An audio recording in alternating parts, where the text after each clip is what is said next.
Nobody has more respect for women than I do. Nobody. Hillary Clinton wants to abolish it, believe me. She wants to abolish our Second Amendment. I think they didn't deny it. I don't think anybody denied it. Other presidents did not call. They'd write letters, and some presidents didn't do anything. Many people have come out and said I'm right. You really do have to ask yourself, where does it stop? Hello and welcome to Fallacious Trump, the podcast where we use the insane ramblings of a banana Republican to explain logical fallacies. I'm your host, Jim. And I'm your other host, Mike, just laughing at banana Republican. That's excellent.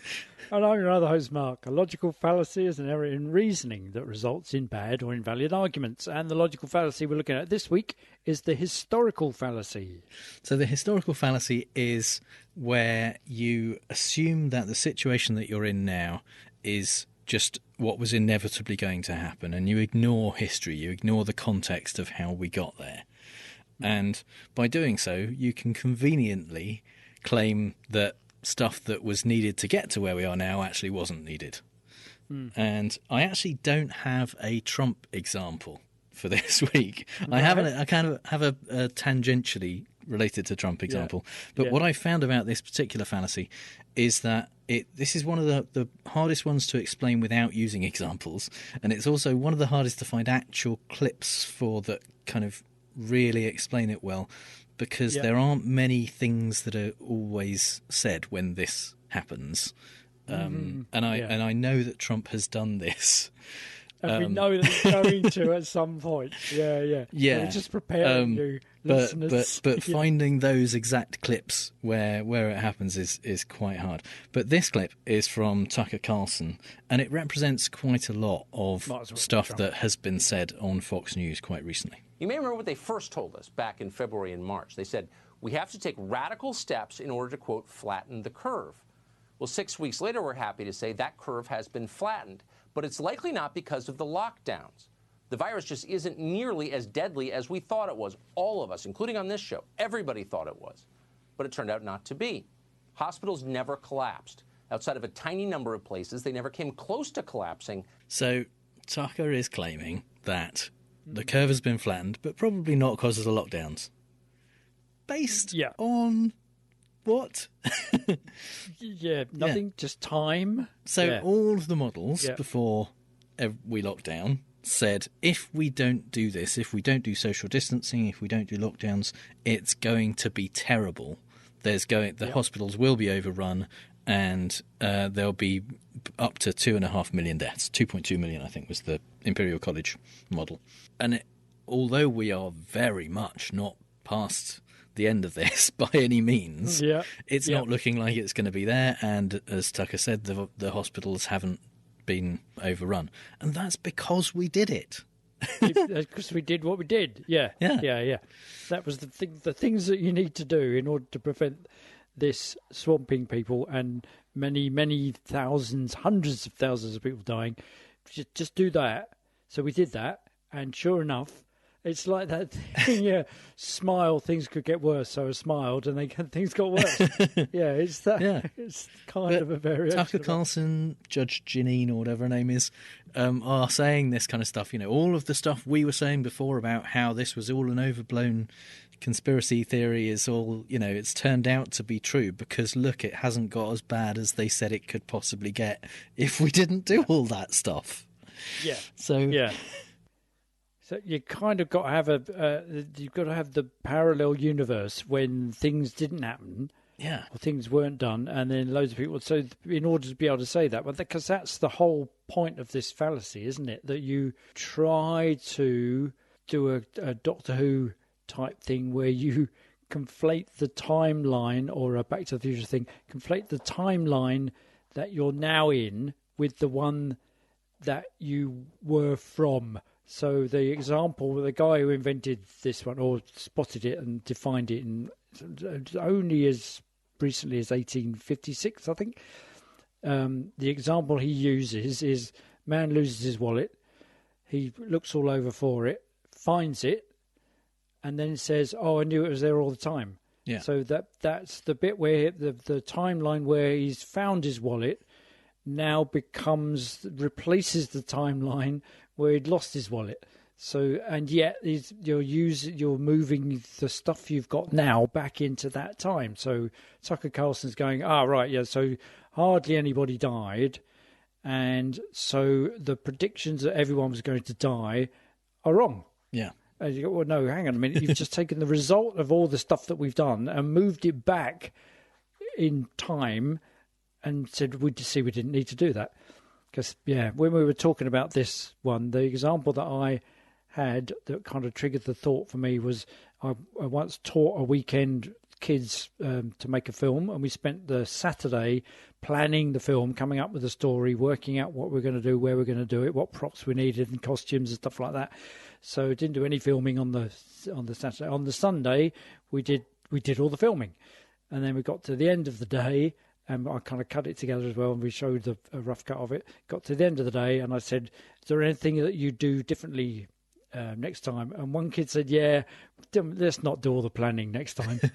so there, which just, and you go, yeah, there it is, because that was the boring bit. Can we just do the filming, just get to Sunday without having to do the Saturday? And you go, well, yeah, but we couldn't do that. Completely lost on him. Yeah. He just didn't get it at all. So the example I was looking for a clip for Trump for was that he claimed at some point, I'm absolutely sure, that because the Mueller report absolutely exonerated him and showed that he did absolutely nothing wrong, that proved that the investigation wasn't necessary. Right. There you go. Yes. I can't find the clip of where he said that or the tweet. I've looked, and again, because he's talked about Mueller so many times, it's just kind of lost in a morass of quotes. Yeah. But I remember him doing it, and maybe it's like some Mandela effect thing and it never happened, but that's what I remember. Obviously, if that was what the evidence showed, you need to do the investigation to find out that. You need to actually prove something before you can say, look, we didn't need an investigation because it didn't prove anything. We'll skip over the fact that it didn't actually exonerate him. That's a given. But what Tucker is doing here is relying on a viral video from a couple of doctors in Bakersfield who this went all around the right-wing blogosphere, and it was on and then taken off various social media networks because of the misinformation. But these two doctors, what they did before holding a press conference was they gathered the numbers of people they had tested for coronavirus in California and looked at the percentage of people that they tested who ended up having the coronavirus, and then extrapolated that out to all of California. Right. So from the 2,700 people or something that they tested, they worked out that probably 4 million Californians had the coronavirus. But only thousands of them had died. So that means that the chances of dying from this are incredibly small. But of course, I mean, honestly, the press conference video that they made was probably 45 minutes. I could not sit through more than 10 minutes of it without just screaming. Because you don't have to be a doctor to realise that the people who are going to come for a test to see whether they have a disease probably have a higher chance of having that disease than the general population. Yeah.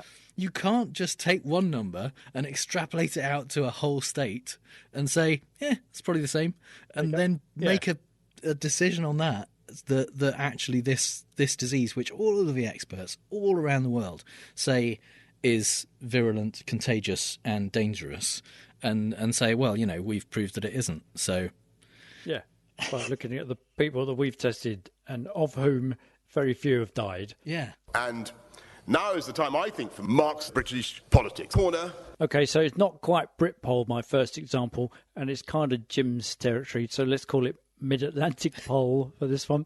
But this one jumped out at me. It was in the independent newspaper here in the UK, and it's about this protest that was going on that's being voiced by this person in the clip.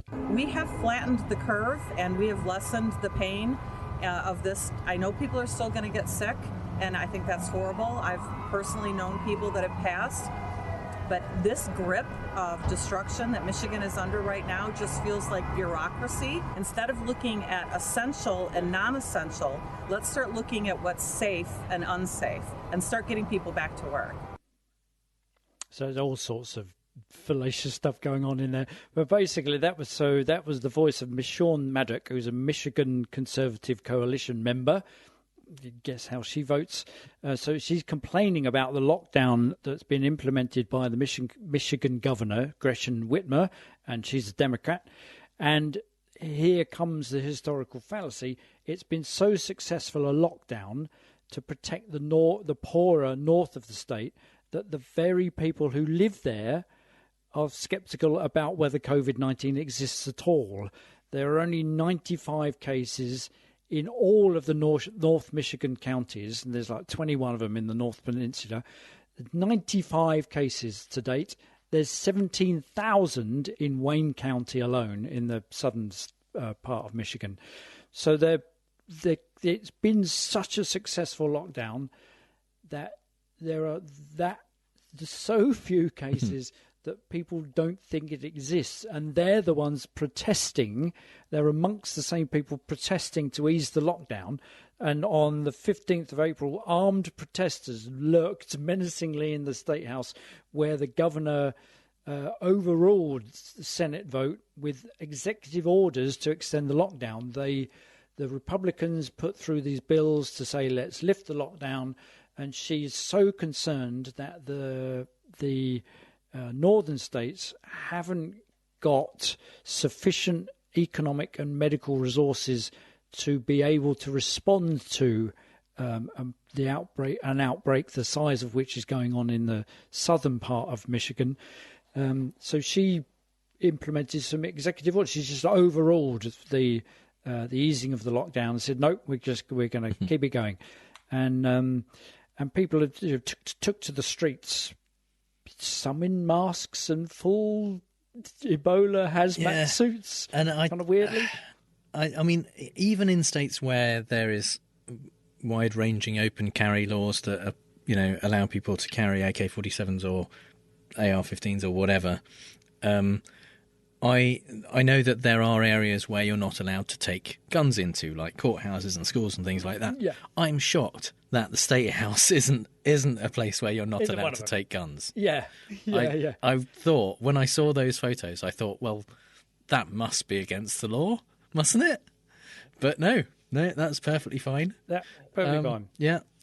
It's got to be an ancient musket carrying rule there for when senators carried, flintlocks at their hip, that kind of stuff. It's the founding fathers' right to bear arms into the courthouse, into the State House, where legislation's being done freely and openly with no coercion at all. Yeah, it had no effect other than to be a bit menacing. And what was interesting was that they weren't particularly stood terribly far apart, those gun-wielding fools, and I'm fully aware of my cognitive bias, but I wanted so much for the number of tests to go up from the 15th to the 16th, the number of tested positive for coronavirus to go up, to give the lie to the need for this protest. Their protest is completely foundationless, and I'm hoping there will be a commensurate spike 10 days after this gathering, that some of the people protesting will come down with it. I mean, I think that's inevitable. I think, unfortunately, you say we hope. Yeah, okay. Yeah.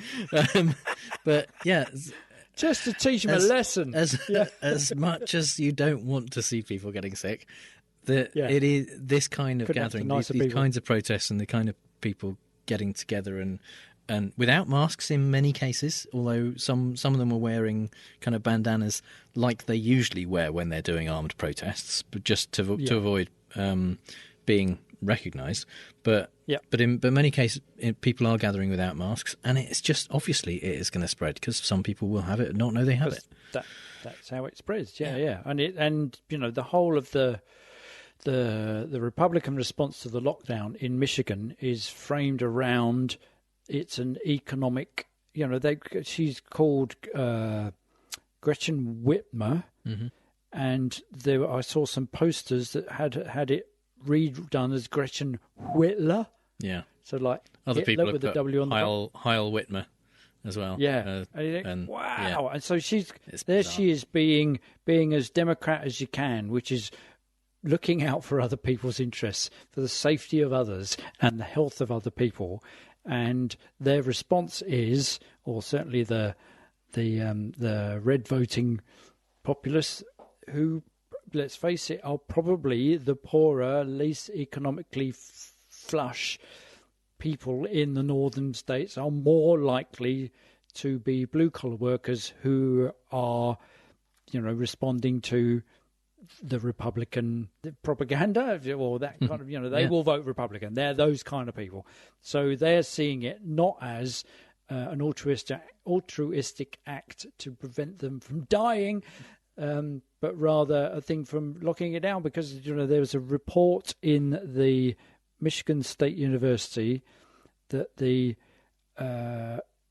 North's population increases by 93,000 people between July and January because of tourists going to their second homes, and it brings in like billions of dollars so people coming in from outside. So the lockdown has hit those people who are relying on tourists from the southern part of Michigan to go up to their country retreats and go fishing, go hunting, go boating. And unfortunately, this is one of the problems of a multi-state system where there is no federal oversight. And I mean, Trump doesn't have the right to tell governors whether to open or not. We've gone through that. But but the problem with some governors wanting to please him by opening and wanting to get the economy going, and some wanting to, look after people's health, is that you get what happened in Georgia last week when they opened up hair salons and beauty parlours and things like that. 62,000 people a day, additional people, went from neighbouring states into Georgia. Yeah, because they could suddenly go to things that they couldn't get to in their own states. And that means those people will go to these places where they are not social distancing in hair salons. You can't be 2 meters away from someone and be doing their hair. Cut their hair, no. And they're going to get coronavirus. They're going to take it back to their own state. And that's and you cut it. That's how the plague spread in the UK when the Scots came to attack the English, who had the plague, and then the Scots all got the plague and took it back to Scotland. That's exactly what happened in the kind of 1600s. So exactly, that's Georgia today. Yeah. Well, and actually, what Nicola Sturgeon, who's the leader of the Scottish National Party and which is the ruling party in Scotland, is trying to avoid that happening again. Yeah, they promised not to attack us at the moment. Yeah, yeah, but they might build a wall. They're staying their side of Hadrian's Wall this time. Exactly. Yeah. The other thing that kind of strikes me is all these people who at the Michigan riots were going, "We need a haircut." Let's think. You go, really? You're prepared to risk your life for? And you think, why do you need to go to a barber's to get a haircut? Either you're going to have some sort of shocking deliverance kind of mullet, or you're going to have a buzz cut haircut anyway. He says stereotyping, rural dwellers of the country. Probably not the ones that listen to this podcast, so it's fine. No, of course, no. They've got the beautifully self-cut, coiffured hair, or they've just shaved it all off, stuck a wig on, like Andy Warhol. And the second, speaking of shocking Warhol-esque wigs, the second example is It's another one of those, as you said earlier, it's difficult to find them actually saying it because they're very careful not to. So I'm going to talk. This is a kind of there's lots of implied historical fallacy going on, I think. So this is Boris back from death's door. On April 27th, he was back at work and he stood outside Downing Street and he said this. Then this is the moment when we have begun together to wrestle it to the floor. And so it follows that this is the moment of opportunity. This is the moment when we can press home our advantage. It is also the moment of maximum risk, because I know there will be many people looking now at our apparent success and beginning to wonder whether now is the time to go easy on those social distancing measures. And I ask you to contain your impatience, because I believe we are coming now to the end of the first phase of this conflict. And in spite of all the suffering, we have so nearly succeeded. We defied so many predictions. We did not run out of ventilators or ICU beds. We did not allow our NHS to collapse. And on the contrary, we have so far collectively shielded our NHS so that our incredible doctors and nurses and healthcare staff have been able to shield all of us from an outbreak that would have been far worse. So there, I think he's laying the foundations for saying, okay, it could have been so much worse. We've done what we did do. There are many people. He's even used the Trumpian phrase. Many people are looking now at our apparent success, which we'll come on to in a minute. Begin to wonder whether now is the time to go easier. So the implication is, we've succeeded. We've done so well. Yeah. We've done so well because of the social distancing. There's almost a question as to whether we needed ever to have done it or whether we need to do it now. And apart from the fact that this is he likens the virus to a mugger that we've managed to wrestle to the floor, and now we press home our advantage. Well, I don't understand what that is. How do you press home an advantage against the virus? Yeah, for an invisible foe. But it's that, yeah. So he's kind of saying we have been very successful because he kind of goes off with a little sleight of hand saying, yeah, we didn't run out of ventilators.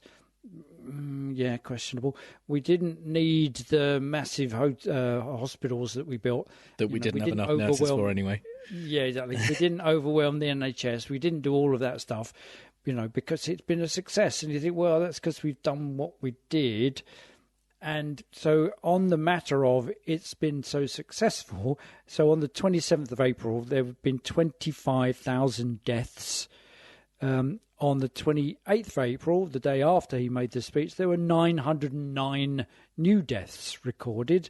And it continued to rise to yesterday, Saturday, May 9th, to 31,500.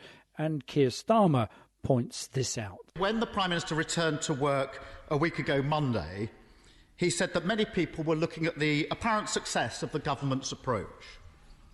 But yesterday we learnt, tragically, that at least 29,427 people in the UK have now lost their lives to this dreadful virus. That's now the highest number in Europe. It's the second highest in the world. That's not success or apparent success. So can the Prime Minister tell us how on earth did it come to this? Yeah, so how did it come to this? It isn't success. We went from being not the worst. Italy was for a long time the worst sufferer and had the highest number of cases, highest number of deaths.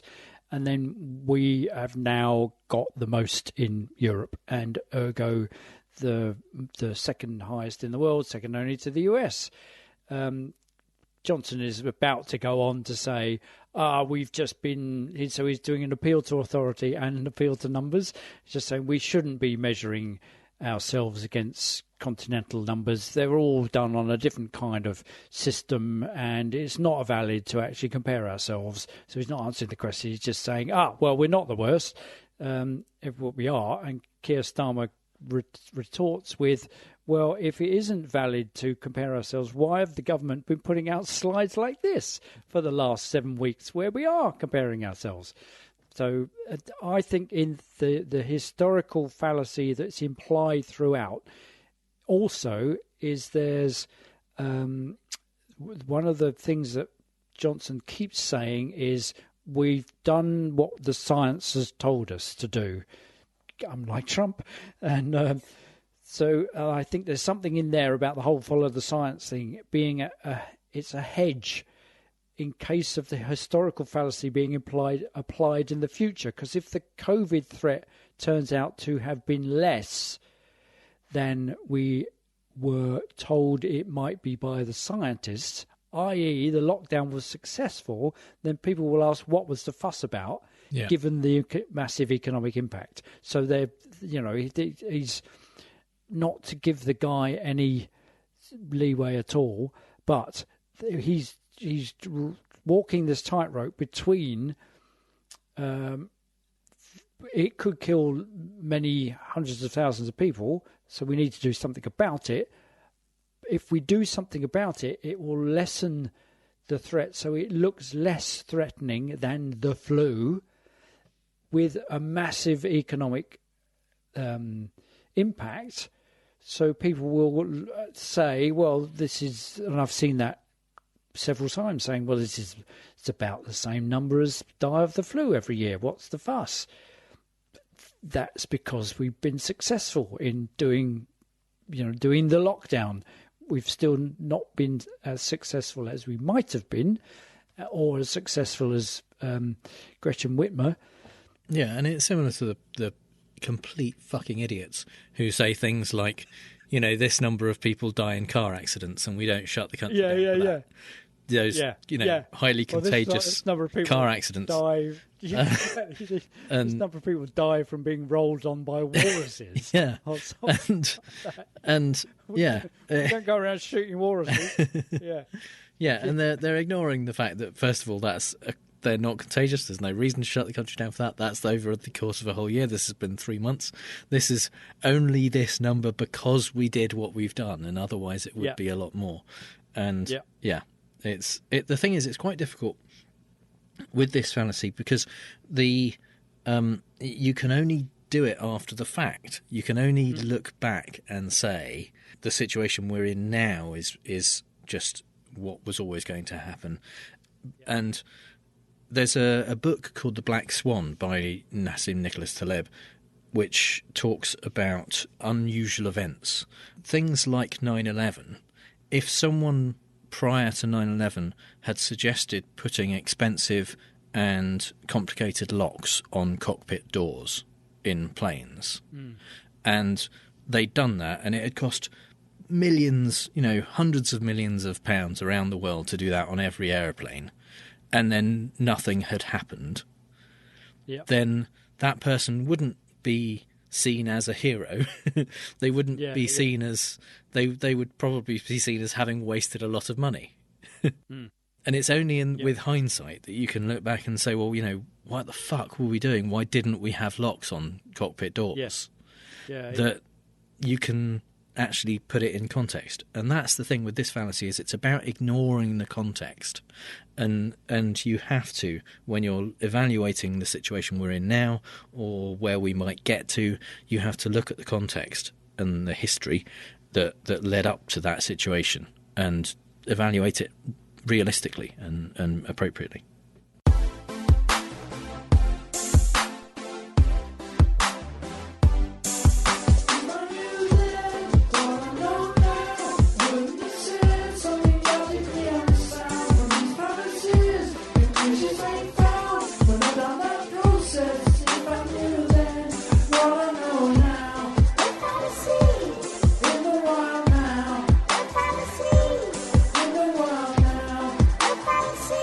This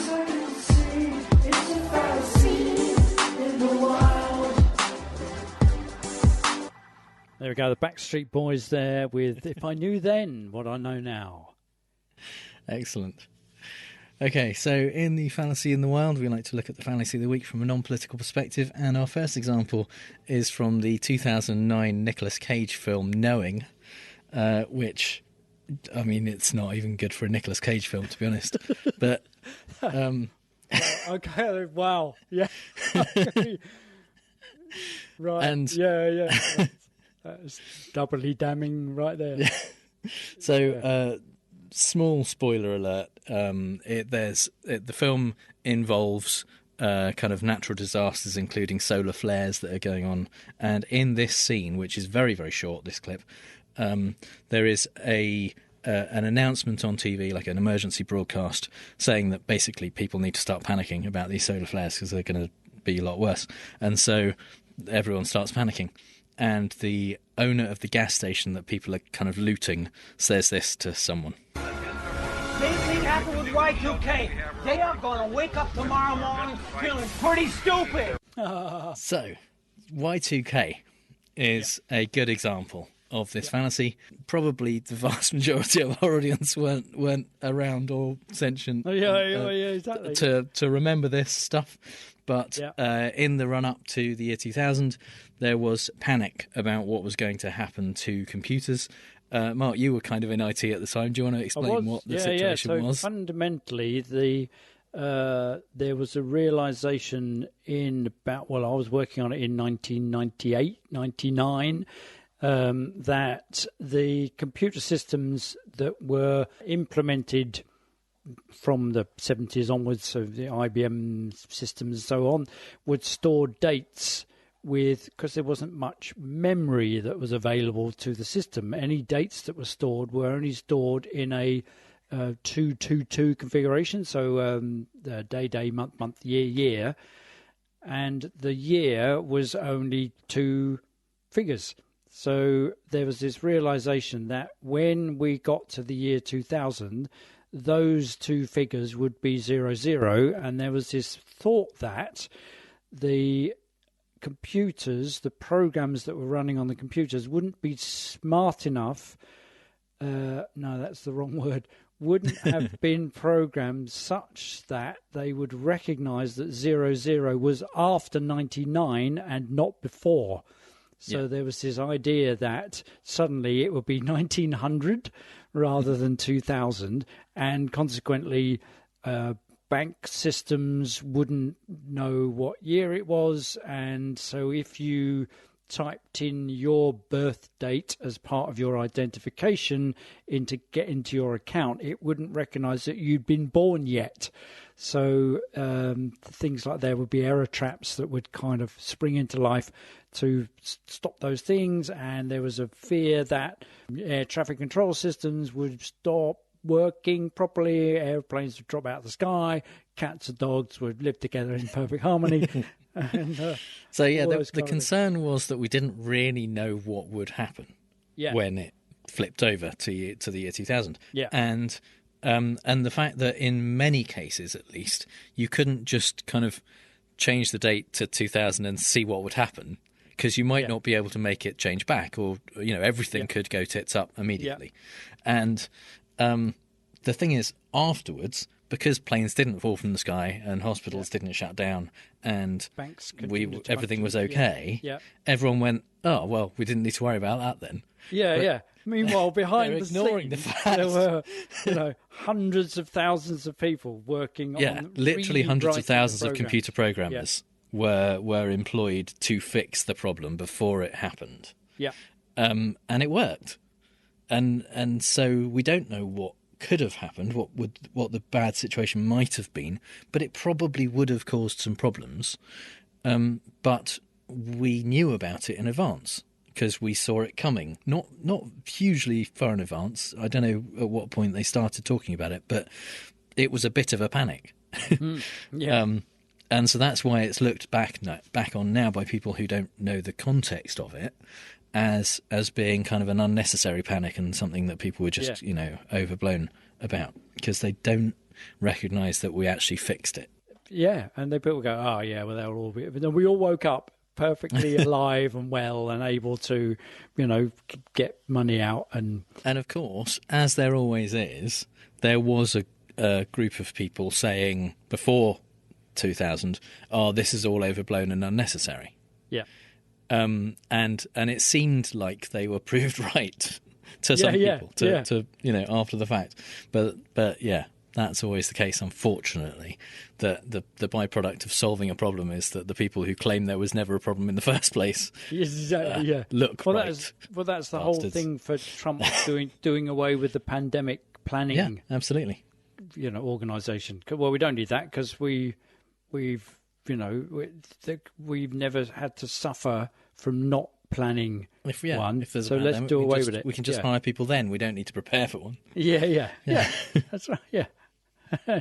Yeah, just as well he's done that, because look what could have happened. Hundreds of thousands of people could have been infected. Oh, no. Yeah. So our second example in Fallacy in the Wild this week is climate change. And again, we don't have a specific clip to play for this because the main thing I want to talk about was an article in the Wall Street Journal by a climate skeptic called Patrick Michaels, who runs the Cato Institute, which is funded about 40% based on what he says by the oil industry. Right. And therefore, well, you make your own decisions on that, but he has repeatedly argued against the science of climate change. And there was a guy called James Hansen who in 1988 wrote a paper predicting the course of global warming based on three separate scenarios. One where carbon dioxide was just able to be put out there, and greenhouse gases in general were able to be put out into the atmosphere with abandon, and no one did anything about it. Scenario B, which was where we tried to do something about it and actually reduce the amount of greenhouse gases that were going out there. And scenario C, which was basically where we cut it to completely zero almost immediately, which was never really very realistic. And scenario A claimed a certain amount of warming, that if we didn't do anything and if it got worse, in fact. And when people like Patrick Michaels looked at what's actually happened, when he looked at it in 1998, which was 10 years after the study came out, he said, well, look, this hasn't happened. The warming catastrophe that was predicted, we're not there. We're nowhere near there. And so obviously this isn't true. But he completely deleted scenarios B and C from what he was talking about, which was handy. And then looking again at when he did a piece in the Wall Street Journal just last year, he said that global surface temperatures have not increased significantly since 2000, discounting the larger-than-usual El Niño of 2015-2016. And Mr. Hansen's model, surface temperatures are behaving as if we had capped 18 years ago the carbon dioxide emissions responsible for the enhanced greenhouse effect. So he's saying that so long as you ignore the unusually warm El Niño and include all the La Niñas, which cool the planet's surface, then our warming hasn't happened like Hansen predicted it would. So, yeah, that's what we need to do, is just ignore the warm bit, the unusually warm bit. Proves that proves, yeah. And then we can prove that Hansen was wrong in his predictions, and we never needed to do any of the stuff that we've done. Well, actually, it doesn't address the fact that the reason that it is actually remarkably close to scenario B, where we are now, is because of all the work we've done, because of essentially the Montreal Protocol, largely, which was in 1987, which dramatically reduced at least CFCs, chlorofluorocarbons, which were in aerosols, and they were released when people made polystyrene food packaging, which McDonald's had at the time, certainly in the UK, and now they're using cardboard. And once you factor in CFCs, they were reduced a lot more than Hansen's models predicted they would be. Once you factor in how much they were actually reduced, Hansen's models become almost exactly right for where we are now. Yeah, yeah. And so Michaels and other climate change deniers basically are saying, look at the predictions, the worst case predictions that were happening back in the 80s. That hasn't come true. Therefore, climate change isn't real. Yeah, yeah. And the ones that are really close, if you take out the bit that shows it's gone up, then it hasn't gone up. Yeah. Yeah. Well, temperature hasn't increased if you omit the data showing it's increased. Yeah, yeah. And what Hansen is kind of saying as well is if you take out the bits that have ameliorated the increase, so the work that he didn't predict to bring down the chlorofluorocarbons, then if you take that bit out, then it would have gone up some more. Yeah, but it hasn't. Absolutely. Yeah. So the Montreal Protocol in 1987, the Kyoto Protocol in 1999, I think, have had an impact. They haven't done enough. They haven't brought the rise in temperature to any kind of plateau, but they have had an impact on where we would have been had we not done that. And saying, look, the worst case scenarios haven't come true, is ignoring that we've done all that work. Yeah. So we're gonna play fake news, folks. I love the game. It's a great game. I understand the game as well as anybody. Yes, it's time for Fake News, the game where I read out 3 Trump quotes, 2 of which are real and 1 I made up, and Mark has to figure out which one is fake news. Okay, so you see, I've realised that now we've got to episode 49, we can plainly see that if we'd have played not quite so many games, then I could have got the same score. And if we'd only played the games where you won, then you'd be doing a lot better. Well, yeah, quite. Yeah. So it's completely. We needn't have gone through that whole process to kind of humiliate me, basically, where I've lost. If we just cut those bits out, then we could have got to the score a lot quicker with a lot less hassle. Yeah, we needn't have done this for 49 episodes. We could have just skipped over the ones where I lost tremendously in a row. Just get those out of the way, and just give me the average score. What is the score? The score currently is 20 out of 48. So, which is somewhere average. Around 44%. Something 42%, something like that. Yeah. But no, it's better. It's better than chance. Is it? So 33% would be chance. So okay. Although there've been a couple where I've just kind of given it to you anyway. So yeah, that's true. We'll gloss over those ones. Yeah.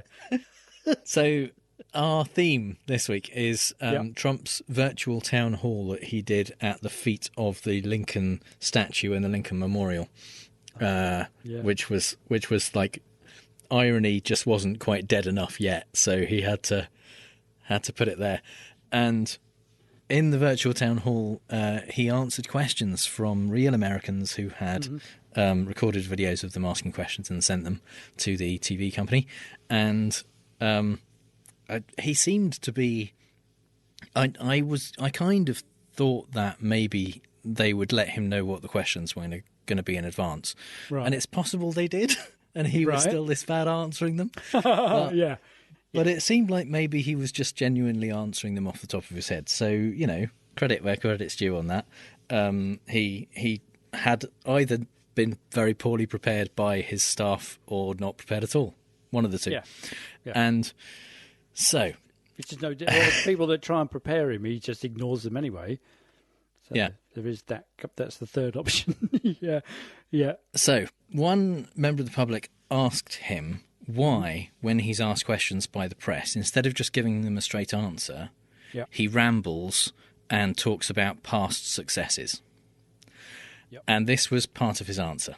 If I was kind to them, I'd be walked off the stage. I mean, they come at you with the most horrible, horrendous, biased questions, and you see it. 94 or 95% of the press is hostile, and yet if you look in Florida today, we had hundreds and hundreds of boats going up and down the intercoastal Trump. We have tremendous support, but the media they might as well be in the Democratic Party. And why? I don't know. We fixed our military, we fixed the vet. If you look at the VA, you take a look at what's going on with our vets, they have choice now. So he did exactly what the questioner asked him why he did it. Yeah. So, yeah. What the hell? Okay. He was asked by a member of the public why supplies going out to the States have been, at best, sporadic. Mm-hmm. And he said, well, the supplies haven't been sporadic. People have said that, but a lot more people have said that we have more than we need, frankly. And in fact, now we have so many, we're starting to wonder what we can do with them. So we're sending them to other countries. It's incredible the job we've done going from nowhere. We had nothing when I took over. And very quickly, we have a stockpile like nobody's ever seen. And okay. Yeah, finally, nobody's ever seen it because it doesn't exist. Right. Yeah. And finally, he was asked by a member of the public who had recently lost her job what support there was going to be for her and if there was going to be more stimulus. He said, you're going to have your job, you're going to get another job, and you're going to get a better job. You'll get a job where you make more money, frankly, and I think that's going to happen. I think we're going to have an incredible following year. We're going to go into a transition in the third quarter and we're going to see things happening that look good. I really believe that. I have a good feel for this stuff. I've done it for a long time. So not only is she going to get one job, she's going to get three by the look of it. You can have your job, another job, and a better job. Yeah. And a job where you make more money. It's 4 jobs. And I think probably not I have a good feel for this stuff. I've done it for a long time. Yeah, we'll skip over the bankruptcies. Yeah. Okay. Right. But I think, see, number one, it's just, see, this is where you kind of think, it's classic Trump. It could also be well-observed Jim. So the, you can have your job. Supply's been sporadic. See, they're so. It's just. God, they're all real. That's don't know how you fix the military, fix the vet. Okay, I think that number 2 is the one you made up. Okay, and which of the other 2 are you more convinced by? I'm more. Okay, you've changed the wording there, which made me feel less confident. I think. Okay, I think number 1 is I'm probably more confident about. Don't know about I'm any more convinced by.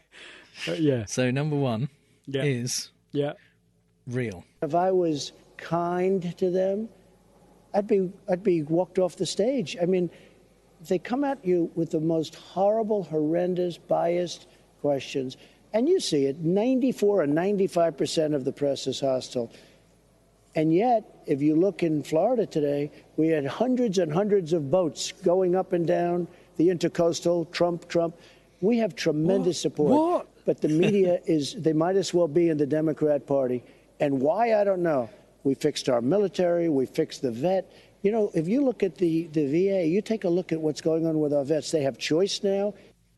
So, again, the question was, why do you not answer the question and ramble and talk about past victories?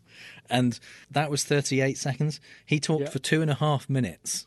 No. Just like this, he went on to talk about fixing the economy, having the greatest economy the world's ever seen, all kinds of stuff. And exactly what the person was asking about. It was amazing. Such a jump, that bit where, you know, and you kind of think, okay, well, the reason I do that is because they are, you know, they're quite biased. And, you know, 95, I'd say, is hostile. And yet, if you look in Florida today, we have hundreds and hundreds of boats going up the intercoastal. Trump, where, what? What is that? Is that him doing in his head, kind of going? He can see the little boats going up and down. Yeah, and they're all I think on deck. He's saying going, they're like, Trump. Yeah, I think that's it.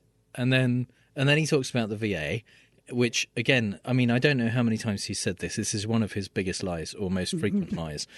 Obama signed the VA Choice Act.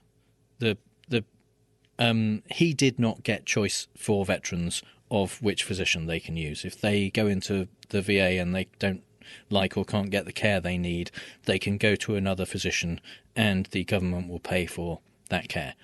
That's Obama. He didn't do that. And yet he continually says that people have been trying to do it for 50 years and no one's been able to do it, and I did it. He didn't do it. Whoa. So not only is he talking about past victories of himself, he's actually... they're not even his victories. Not even his taking victories. credit. They're just from the past. Yeah, and the only victory they've got is these people going Trump, Trump when they go hundreds and hundreds of boats going up and down the intercoastal in Florida. Yeah. But they're people he pays to do that. And 2.5 minutes he went on with different stuff, mostly talking about stuff that he'd... I hope it cut back to the person on the video feed. Just to be honest, he only stopped because the interviewer interrupted him and tried to get him to talk about something else. That he didn't come to a natural stopping point. Wow, that's probably the safest thing to do with Trump, isn't it? You could set up a fake camera. You could say, well, we won't have a cameraman because it's social distancing. So you're live, you're going out live, away you go. Here's a question, and then just all run away and leave him doing it. He'd go for hours. You could get loads of stuff done, couldn't you? They could, they keep him busy. They could have an election and get rid of him. So when he's finished, you also think that number three is right. It's true. And number 3 is true. You're going to have your job. You're going to get another job, or you're going to get a better job. You get a job where you make more money, frankly, and I think that's going to happen. I think we're going to have an incredible following year. We're going to go into a transition in the third quarter, and we're going to see things happening that look good. I really believe that. I have a good feel for this stuff. I've done it for a long time. So his response to, I've lost my job, I'm potentially getting thrown out of my apartment, I am, I have no money, and I need the government to help me, is, you'll get another job. Fine. By the third quarter, be fine. We're going to see things happening that look good. Yeah, well, you're going to say that because that's when the election is. And a credible following year. I have a good feel for this stuff. I've done it for a long time. Great. Yeah, you haven't got to worry because you're a billionaire. He hasn't. This stuff is running the country, and he hasn't done it for a long time. He's done it for 3 years, and he's done a fairly shitty job of it. So. Yeah. But he believes it's good. He really believes it. That's true. He really does. Oh, God. So that he's really shit at it. Yeah, no, he is. And it's just, I mean, these are kind of they're fairly real concerns of people who are saying, look, I'm going to lose my job. There's no compunction on the part of my apartment landlord to not throw me out because you haven't helped him out because he's got, debts to pay on the apartment. If I can't pay him, he's going to throw me out and get somebody. Not that he's going to be able to find anybody to get in and pay him the rent. So you should be helping him out, which would help me out. And with states opening again, they are not going to be letting people claim unemployment who are temporarily out of work. So, because they can go back and risk their lives to start flipping burgers again. So. Yeah. So you are now on 21 out of 49, which is approaching 43%, 42.8. Oh, right. So there you go. All right. So number 2 was because there was number 2 was indeed fake news. That because the sporadic made my ears prick up there because he did say no. Somebody else said they've been a bit sporadic. Yeah, and he was hosting some healthcare workers in the Oval Office, right? And one of the nurses complained that PPE had been sporadic, and he said it hadn't been. Yeah. Basically, I got loads. We got loads. They've been, and that was. So who are you going to believe? Somebody. Yes. Right. Yeah. Who are you going to believe? Somebody who many doctors have said, how come you're so good at this stuff? Yeah. And one nurse said, well, no, I haven't got any. And they go, well, I beg to differ, based on his experience of working day to day in an emergency room.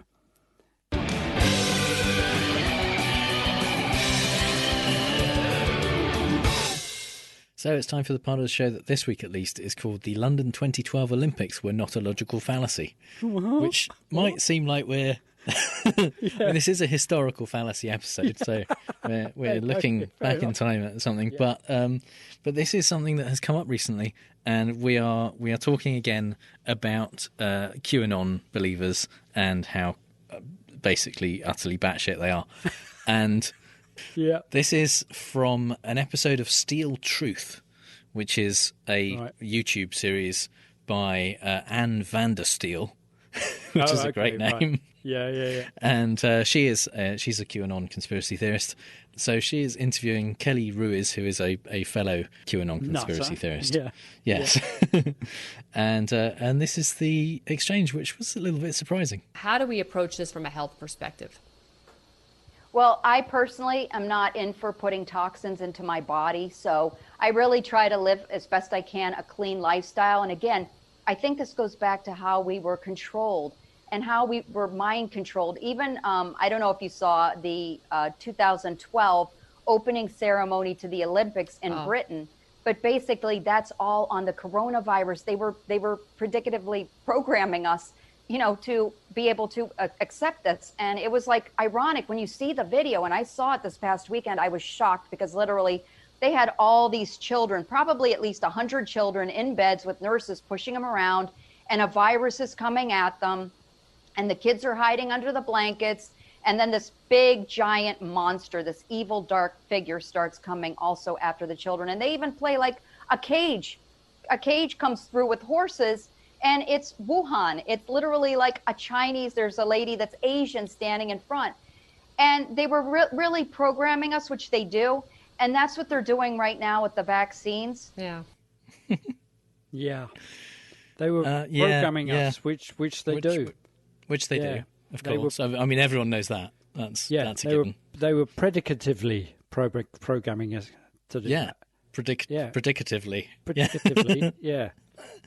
And it was ironic when you see the video. It's not ironic. That isn't what irony is. No. Isn't it ironic? So, yeah. I mean, it's an interesting read of the Olympic opening ceremony. Yeah. It's like those kind of film theory books that we used to read, and about the kind of the imagery and the all that kind of stuff underneath, and we nod sagely and go, oh yeah, I can see the references in Godard's latest thing, but this is just batshit crazy. It's what the big giant monster is Voldemort. Yes. Isn't it? What? So in a way, if she hadn't listened to any of the commentary from the person talking about what was going on at the time and explaining it, and coming from an American perspective, and being batshit crazy, I can kind of understand why she would have seen some of the things that she saw, and think it's weird. I don't get why a cage coming through with horses is Wuhan. Yes. I'm not sure what that's literally about. like a Chinese. Yeah, well, it isn't. It's the child catcher from the So here's the thing: mountains. We're talking about historical fallacy. Let's give this some context. Okay. The 2012 opening ceremony of the Olympics, because the Olympics were in Britain for the first time for a long time, they were celebrating things about Britain. They celebrated Isambard Kingdom Brunel, our Victorian engineer that was really important. And they celebrated Tim Berners-Lee, who created the World Wide Web. And another thing they celebrated was the NHS, our wonderful health service, which they started out with a number of kids in hospital beds, and they were kind of arranged, or there were lights arranged in the logo of Great Ormond Street Hospital, which is an important British London-based child's hospital, which does fantastic work. And they transitioned from celebrating the NHS into talking about British literature for children, children's books. And that makes sense if you understand the context, because Great Ormond Street Hospital has long been associated with Peter Pan, because J.M. Barrie, who wrote Peter Pan, lived very close to it, and he was on a board that was supposed to raise money for it, and at one point he decided that he was going to give the rights to the character of Peter Pan to the hospital, so that anytime anyone wanted to make a play or a film or write books featuring the characters or do anything that involved someone paying for the character of Peter Pan, the Great Ormond Street Hospital would get money. So it's inextricably linked, this very small part of the NHS, with children's literature. And in fact, it's so important to Londoners and the British people in a way that when they were rewriting the Copyright Act, because previously copyright was only up until 50 years after the death of the author. And when we joined the European Union, or when the copyright laws of the European Union changed, it made it 70 years after the death of the author. But then in, I think, 1998, that would have come to the end anyway. When they were rewriting the Copyright Act, they wrote a specific clause in there to say that, in general, copyright dies after 70 years after the author died. But with Peter Pan, the Great Ormond Street Hospital are allowed to keep collecting royalties in perpetuity for anything that involves Peter Pan. So that's kind of why it's so closely linked. And they used that link to talk about the NHS, and then children's literature talked about Peter Pan. They talked about Captain Hook. There was a child under the covers with a torch reading, and there was a picture of Captain Hook. And then they talked about other British children's literature.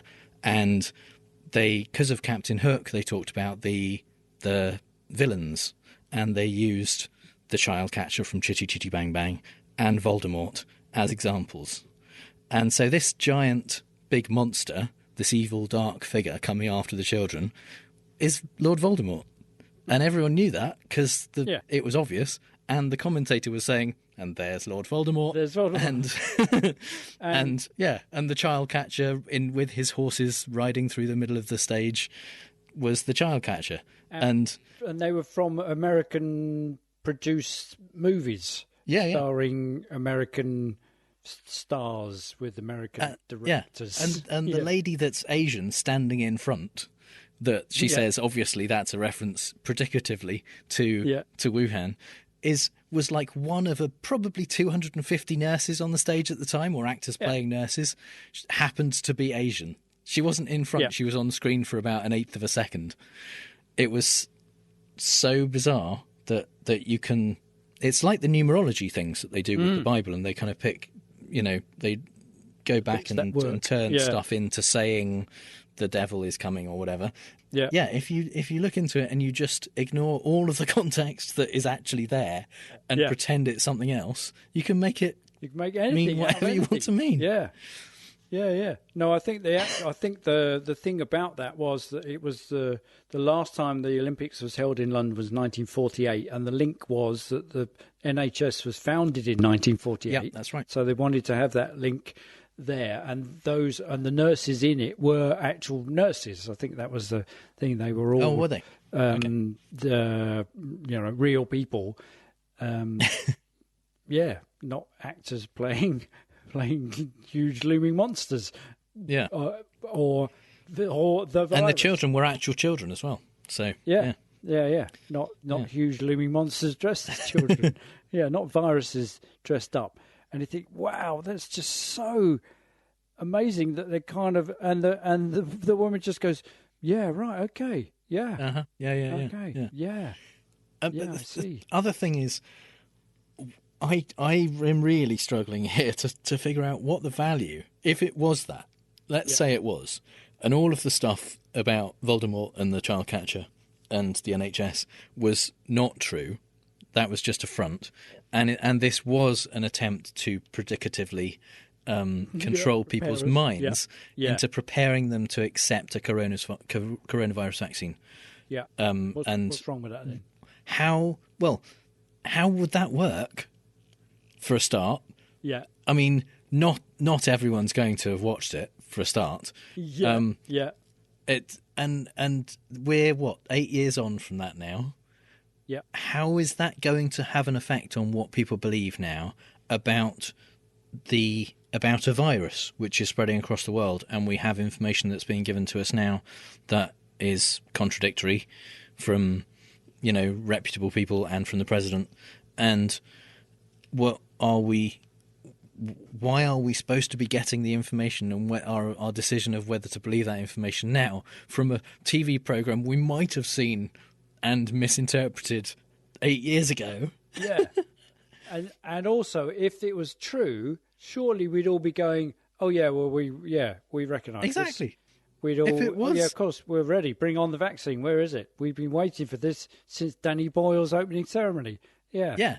If it was designed to program us, it didn't do a fucking good job, did it? Yeah, that's right. Yeah. Because there's still loads of people saying, well, I'm not taking a vaccine because Bill Gates trying to kill us all. So, yeah. Plus, if it was true, they would have started on the vaccine 8 years ago, and we wouldn't have to wait till the end of the year. Yeah, it to be, it would be available now. You could just go, oh, here you go, take this on, and we'd all be queuing up, going, yeah, let's have it. And plus, nobody would have mistaken the big monster for Voldemort or the child catcher from the Dick Van Dyke starring American-funded movie Chitty Chitty Bang Bang, or Cruella de Vil from 101 Dalmatians, which was an American movie.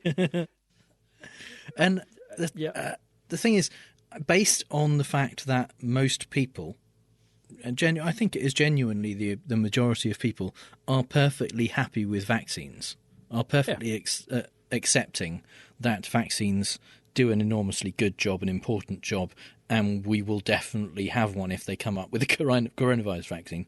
Yeah, you could argue that I'm doing the historical fallacy, saying that where we are now is the majority of us accept the coronavirus vaccine, ignoring the context of the fact that we were all programmed by the 2012 Olympics.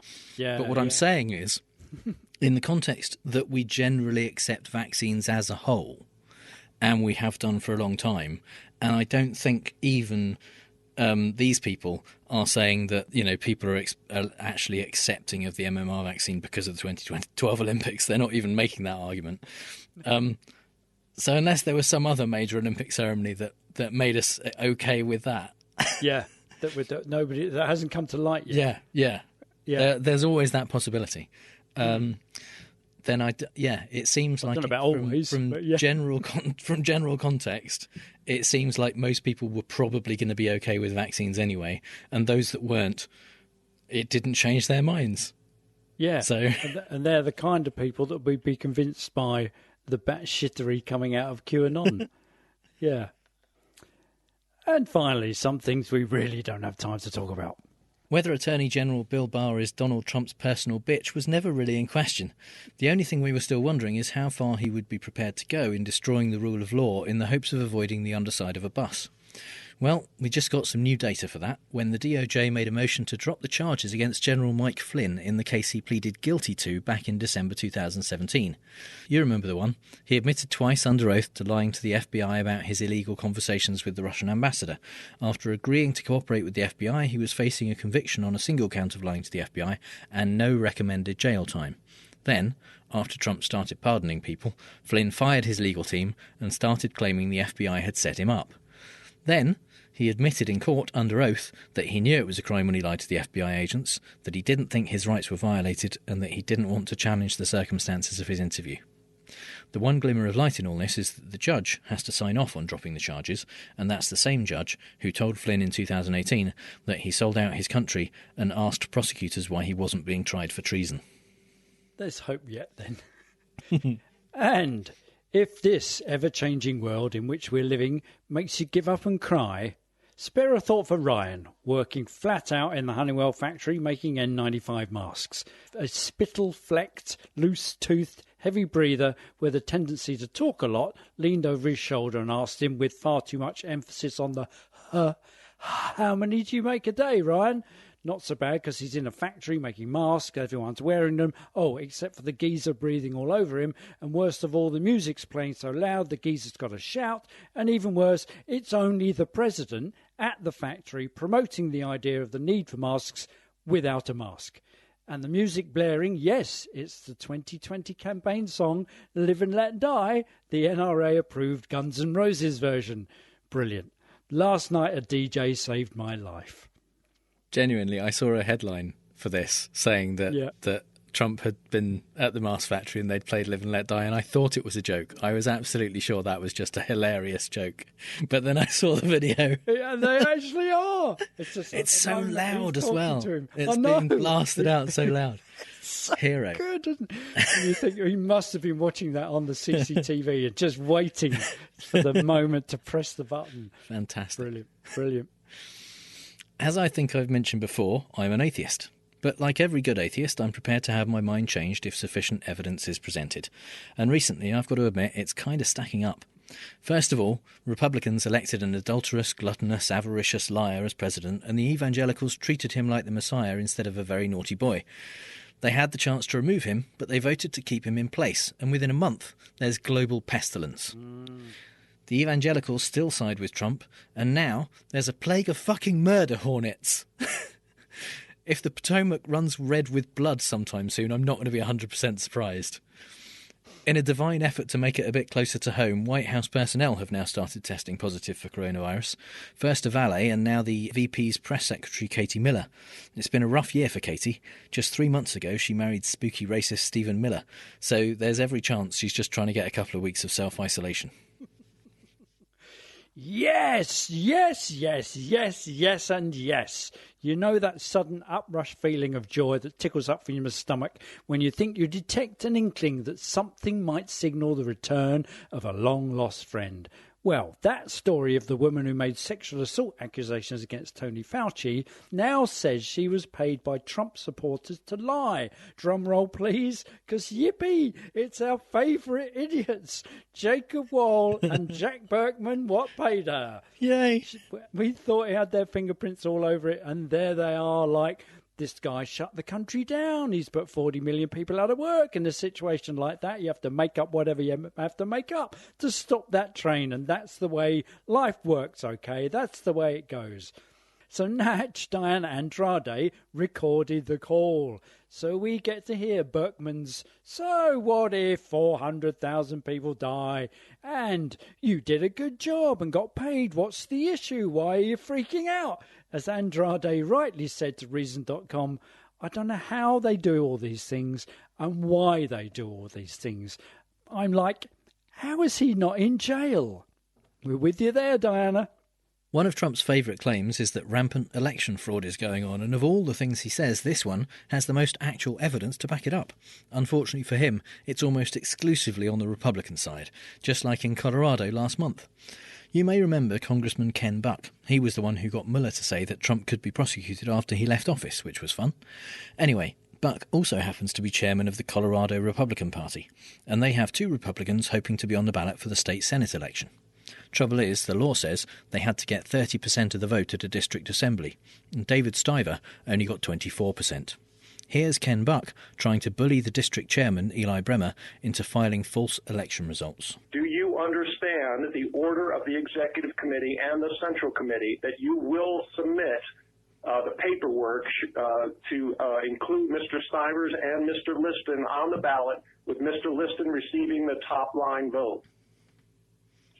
Yes, sir. I understand that the Central Committee has adopted a resolution that requires me to sign a false affidavit to the state. Yes. And will you do so? I will seek legal counsel, as I am being asked to sign an affidavit that states Mr. Stiver received 30% of the vote. I need to seek legal counsel to find out if I am putting myself in jeopardy of a misdemeanor for doing that. And you understand that I will the consult with order counsel of the Central Committee that you do so? Yes, sir. I understand the Central Committee has ordered me to sign an affidavit stating that a candidate got 30% who did not, and I will seek legal counsel and determine if I am able to legally follow that. All right, Mr. Bremer. I understand your position. We will now move on. Of course, since this is all on tape and completely indisputable, Ken Buck will be facing charges of some sort. Either that, or nothing will happen at all. Probably that one. Yeah. With 1 million cases of COVID infection and over 74,000 deaths in the US, Trump is keen to get the economy going again. You can't make America great still in November's election if everyone's dying and no one's working, hey? So, how do we do that safely then, sir? Not an unreasonable question from the nation's businesses. And who better to provide the guidance than the Centres for Disease Control and Prevention, the CDC themselves? The reassurance is right there in the name.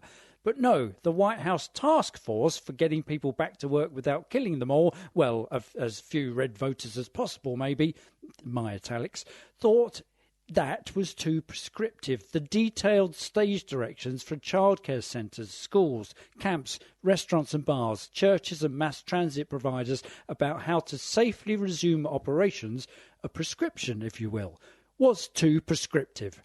Trump's spokespeople, perhaps experiencing his fear of too many words written down in one place, felt many people would argue that this is not the role of the federal government to tell specific entities, whether they be schools or churches or businesses, how they should go about doing things because the nation is so diverse. No, that's exactly the role of federal government in an emergency. And a school is a school. A mom-and-pop diner in Tennessee is fundamentally the same as a hipster chocolate shop in LA. Way to shirk responsibility and apportion blame, you guys. Yeah, the Republicans' idea that government is part of the problem instead of part of the solution is a weird idea, but they are doing their best to prove it. Yeah. So, yes. Last week, Trump announced he would be winding down the White House coronavirus task force. You know, because everything's fine now. Then people pointed out that's a bit like letting people back in the tower block because the fire on the first floor isn't as bad as it was. Trump listened to the people and boldly changed his mind, but willfully misunderstood why he was doing it, saying, "I had no idea how popular the task force is until actually yesterday when I started talking about winding it down." No, you twat, it's not that it's popular, it's just that having people who at least in theory are trying to make things better is preferable to, not doing that. It's a bit of a moot point now, since at least 3 members of the task force who actually know something about medicine, and there's not as many of those as you would hope, are now self-isolating thanks to the virus making it inside the White House. Boris is a changed man. Having survived the virus, he looks kindly upon the downtrodden, the poorly paid health workers, who he himself voted down a pay rise for. He is no longer the braying, chest-thumping chimpanzee king of the baboon chorus, howling and throwing their own feces around, hailing his every breath as a success of his stalwart will over the invisible mugger of a virus. Is this because of his brush with death, his embrace of equality and equanimity? God bless you now. It's because the House of Commons is obeying lockdown and social distancing and is practically empty, with MPs dialing in over Zoom, so there's no one there to egg him on. And the silence, like that of a courtroom, means that his vocal salads of weasel words are perfectly audible, even to Boris himself, who, when he makes himself snort with derision of what he's saying, glances around for support, finds there's no one to provide the noise smoke screen to protect him from the friendly, polite, forensically sharp scalpel of Keir Starmer's legally trained questioning. On the plus side, we no longer have to stay at home to save lives. We now have to stay alert, on the lookout for an invisible foe. Except for listeners in Scotland, Wales and Northern Ireland, who are much more sensible leaders who maintain you should continue to remain indoors for fear of being infected by the English. So that's all the bad arguments and faulty reasoning we have time for this episode. You can find the show notes at fallacioustrump.com, and if you hear Trump say something stupid and want to ask if it's a fallacy, our contact details are on the contact page. If you think we've used a fallacy ourselves, let us know. And if you've had a good time, please give us a review on Apple Podcasts, Stitcher, or wherever you get your podcasts. And you can support the show at patreon.com/ftrump, just like our newest patron, Aya Sakurai. And if you've been waiting to become a patron until our Fear Trump in the White House book club is almost complete so that you can listen to all of the chapters all in one go, which is, just amazingly clever, then, now's about the time, really, because we are 2 chapters from the end. So if you start now, you might be binging episodes and getting to the end of the book just around the time we are. So might as well go to patreon.com/ftrump. Brilliant. And you can connect with us and other listeners in the Facebook group at facebook.com/groups/FallaciousTrump. All music is by The Outbursts and was used with permission. So until next time on Fallacious Trump, we'll leave the last word to the Donald. That's right. Go home to mommy. Bye. Bye.